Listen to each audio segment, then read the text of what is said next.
suis très heureuse de cette rencontre nationale, donc des porteurs de projets et d'actions qui sont sujets aux inondations. C'était très important que nous puissions échanger sur la politique de prévention des inondations, en particulier au travers des fameux programmes d'action et de prévention inondations, les PAPI, que je connais bien parce qu'ayant été 10 ans à la tête d'une région où il y a de nombreux plans d'action et de prévention des inondations après des catastrophes terribles, puisque vous savez qu'il y a eu plus d'une quarantaine de décès lors de la tempête Xynthia. Donc ce sont des dossiers que je suis tout particulièrement pour avoir vécu à la fois la détresse des habitants, la détresse des élus et les problématiques de prévention, d'action et de réparation. Et alors aujourd'hui, nous allons entendre des témoignages d'élus porteurs de ces programmes d'action pour partager vos expériences. Je vous remercie d'ailleurs pour votre mobilisation exemplaire pour faire face aux risques d'inondation sur vos territoires.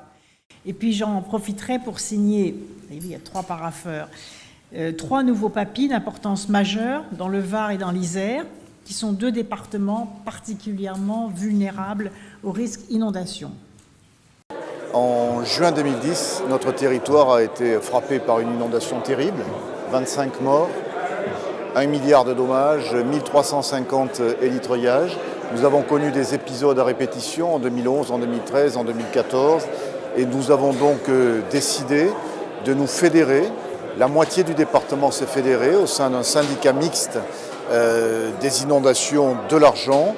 74 communes, c'est donc la moitié du département et nous avons lancé non seulement un programme d'études mais également un programme de travaux. Programme de travaux qui est chiffré aujourd'hui à 96 millions d'euros et nous sommes bien évidemment très heureux car sinon nous n'aurions pas pu le faire, que l'État puisse participer très largement au financement de ces travaux aux côtés de nos partenaires historiques comme le département, comme la région, mais aussi, et c'est une première, de l'Agence de l'eau qui a décidé de nous aider à œuvrer pour mettre en sécurité les biens et les personnes dans le département du Var.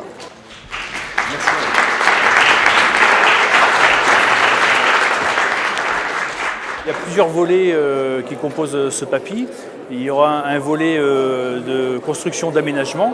Donc ce sont des pièges à cours flottants qui permettent d'éviter les embâcles. Donc lorsqu'il y a des crues, il y a souvent des arbres ou des branches qui tombent dans les rivières.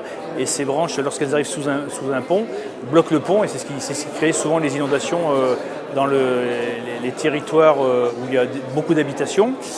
Nous allons aussi renforcer tout ce qui est digues, donc de protection rapprochée, pour justement consolider les berges, tout ceci. Et après, il y a tout un volet information qui va être mis en place, un volet accompagnement des collectivités, des maires, des écoles, des services de l'État et autres, pour donner une information sur la crue, donc signalisation avec des repères de crue, information avec de la diffusion de crues ou de niveau d'eau. C'est une problématique qui est assez compliquée à comprendre. Les crues, il y a différents types de crues qui peuvent avoir lieu et le but c'est d'anticiper justement les événements et investir pour l'avenir.